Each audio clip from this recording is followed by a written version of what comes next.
Now, I tend to use the term coal forge a little bit generically, sort of like people refer to any carbonated drink as a Coke instead of a soda pop or whatever. The truth is that a forge like this is better referred to as a solid fuel forge because it will burn a variety of different fuels. Right now, I am burning fresh coal. The ideal coal is bituminous coal. It's a soft coal, high BTU, low sulfur. It cokes well, easy to light, easy to maintain the fire, and it is the preferred fuel for most blacksmiths who are burning coal. Some people like anthracite. I have never liked anthracite. It's hard to light, doesn't want to stay lit, and it does not coke well. So it is not as ideal a fuel, in my opinion, as a bituminous coal is. But you don't have to just burn coal. You can burn coke, which is actually derived from coal, but it has had all the impurities cooked out of it. So it's sort of like charcoal is to wood that has had all of the impurities burned out to make charcoal. Burning all the impurities out of coal makes coke. And you can buy bagged coke. It's rather expensive. Chances are you're not going to find it close to where you live, so you'd have to have it shipped. So it isn't an ideal solution for most people. Some parts of the world it's pretty easy to come by, and that is the preferred fuel. I think in most of the UK, coke is what people tend to burn. And that does require some little bit different approaches to it. I really don't burn coke very often, so I don't worry about that. The other thing you can burn in a forge like this is charcoal. Not charcoal briquettes like you buy for your barbecue, but lump hardwood charcoal that you would use if you're serious about your barbecuing. All of these things work, all of them are useful fuels, and you can learn the techniques and the approach that works best for the fuel that you're using.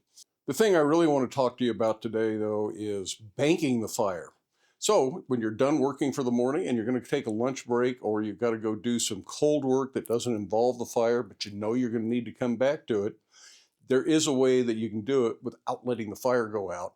And this works in the bituminous coal. Doesn't work so well in anthracite, doesn't really work so well in coke. And I think charcoal, you just end up burning up all your charcoal and you'd come back to just a pile of ash. So to do that, the very first thing I want to do is I want to clean out any clinker, dump as much ash as I can. So all I have in here is good, clean fuel. Depending on the quality of your coal, you may have to stop and clean out the clinker multiple times throughout the day. Like this has a huge clinker. You can see how that I'm lifting the whole fire up. I probably should have stopped and done this about a half hour ago. Holy cow. That's the mother load of clinkers right there. Hopefully you can see just all the crud that is caught up in there. Part of the problem is I have really poor quality coal. Good coal is getting harder and harder to find. So you just gotta do what it takes to deal with whatever it is you have. But that was about all of it. Sometimes it comes out in little itty bitty pieces. The next thing I'm going to do is bury a chunk of wood in the fire.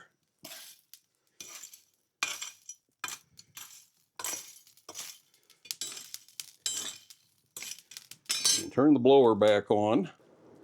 Then I'm going to pack fresh wet coal around the fire, get some good heat going in here and shut it off. And that way that fresh coal can coke while I'm at lunch. I should have a nice clean fire with plenty of coke when I come back. And finally, I want to open the door of the ash dump, and I'm going to put my fire rake in there so it holds it open, and that gives just enough airflow through the fire to keep the fire from completely dying out. I should still have a fire I can relight just by turning the blower on after an hour and a half, maybe 2 hours. Well, it's been a little over an hour and a half. Let's see if we got a fire.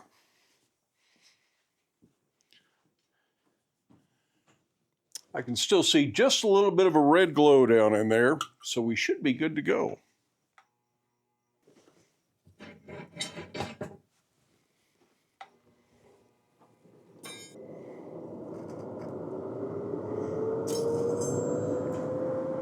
Now, in the event you don't really have much of a fire left, sometimes you can get it to rekindle with a little bit of sawdust.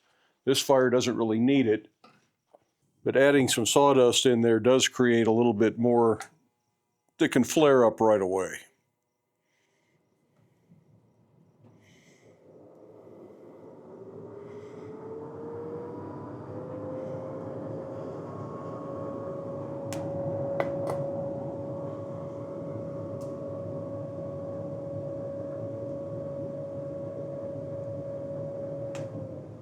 So even after taking an hour-and-a-half break, I don't have to start with a whole brand new fire. I can just get back to work.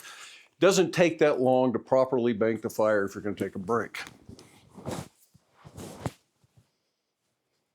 There will probably be more ash in the fire because of the piece of wood that I put in there. Not a big deal. You might have to shake the ash a little bit.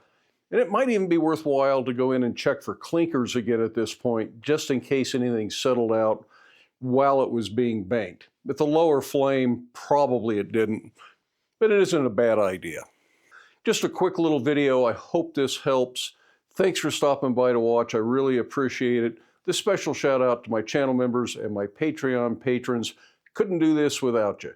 Hope you have time in your day to get out to your shop, make something, but have fun, stay safe, wear your safety glasses. We'll see you for the next video.